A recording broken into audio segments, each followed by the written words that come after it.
आतंकवाद के खिलाफ भारत ने एक और बड़ा और सख्त कदम उठाया। केंद्र सरकार ने एक झटके में 30 आतंकियों को आतंकवादी घोषित कर दिया है। ये सभी नाम अब गैर कानूनी गतिविधियां रोकथाम कानून यानी यूएपीए की चौथी अनुसूची में शामिल कर दिए गए हैं। इनमें कई ऐसे चेहरे हैं जिनके तार पाकिस्तान, अधिकृत कश्मीर और भारत में हुए बड़े आतंकी हमलों से जुड़े बताए जा रहे हैं। नमस्कार, मैं प्रेयसी पांडे और आप देख रहे हैं भारत एक्सप्रेस। देश की सुरक्षा के लिए केंद्र सरकार ने आतंकवाद पर बड़ा प्रहार किया।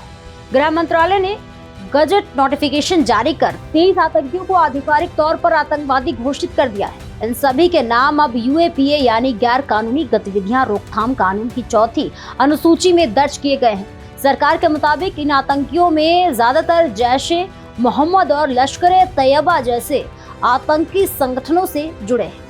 इनमें से कई पाकिस्तान और पाकिस्तान अधिकृत कश्मीर में रह रहे हैं और भारत के खिलाफ साजिश रचने में शामिल रहे हैं।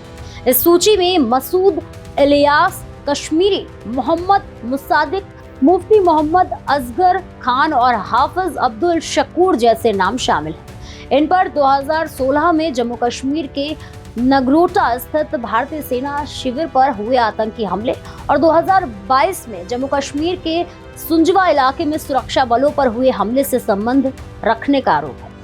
गृह मंत्रालय के अनुसार ये आतंकी लंबे समय से भारत में हिंसा फैलाने, युवाओं को गुमराह करने और आतंकी नेटवर्क को मजबूत करने की कोशिशों में लगे हुए थे। इनकी गतिविधियों पर लंबे समय से नजर रखी जा रही थी। इस सूची में लश्कर-ए-तैयबा से जुड़े 2 बड़े नाम भी शामिल हैं, अब्दुल रऊफ और हाफिज खालिद वलीद। दोनों को आतंकी संगठन के सरगना हाफिज मोहम्मद सईद का करीबी सहयोगी बताया गया। जांच एजेंसियों का मानना है कि ये लोग आतंकी गतिविधियों को अंजाम देने के लिए फंडिंग, भर्ती और लॉजिस्टिक सपोर्ट मुहैया कराने में शामिल रहे हैं। लेकिन इस पूरी सूची में सबसे ज्यादा चर्चा एक नाम की हो रही है, मोहम्मद शहीद फैजल उर्फ उस्ताद उर्फ जाकिर।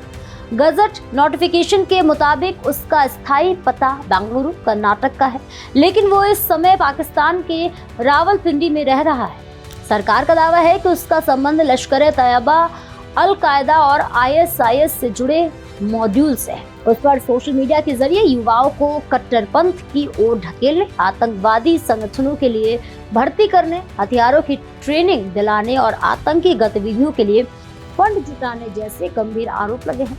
गृह मंत्रालय की अधिसूचना में कहा गया है कि केंद्र सरकार को विश्वास है कि ये सभी व्यक्ति आतंकवादी गतिविधियों में शामिल रहे हैं।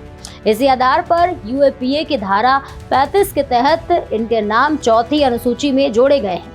विशेषज्ञों का मानना है कि इस कदम से इन आतंकियों और उनके नेटवर्क पर कानूनी शिकंजा और कस जाएगा। उनके संपत्तियों की जांच, आर्थिक गतिविधियों पर रोक और उनके खिलाफ आगे की कार्रवाई का रास्ता भी आसान हो जाएगा। आतंकवाद के खिलाफ भारत की जीरो टॉलरेंस नीति के बाद ये फैसला एक बड़ा संदेश माना जा रहा है। जो भी भारत की सुरक्षा और संप्रभुता को चुनौती देगा, उसके खिलाफ कानून का सबसे सख्त इस्तेमाल किया जाएगा। फिलहाल इस खबर में इतना ही। ऐसे ही और भी तमाम खबरों को देखने के लिए जुड़े रहिए भारत एक्सप्रेस के साथ।